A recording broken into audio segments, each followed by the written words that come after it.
วันนี้นะคะเราจะมาแนะนำเครื่องมือระหว่าง power supply และ multimeter เริ่มจาก power supply ก่อนนะคะ power supply เรียกอีกอย่างว่าแหล่งจ่ายแรงดันไฟฟ้านะคะ อันนี้คือปุ่มเปิดปิดส่วน2อันนี้นี่คือ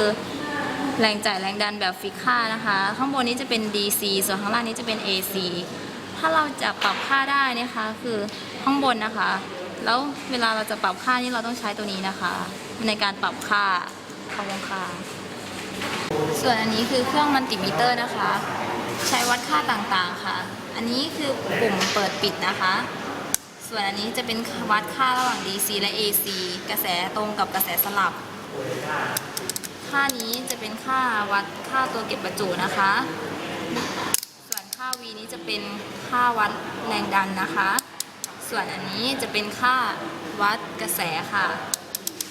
ค่า H นี้จะเป็นวัดผลรวดเหนี่ยวนำนะคะค่านี้ค่าโอห์มจะเป็นค่าวัดค่าตัวต้านทานนะคะ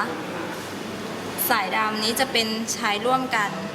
สายแดงนี้จะเปลี่ยนไปเรื่อยๆนะคะตามค่าที่เราต้องการวัดจุดนี้จะเป็นวัด V กับโอห์มคือวัดแรงดันกับความต้านทานจุดนี้จะเป็นค่าวัดกระแสนะคะกระแสที่มีค่า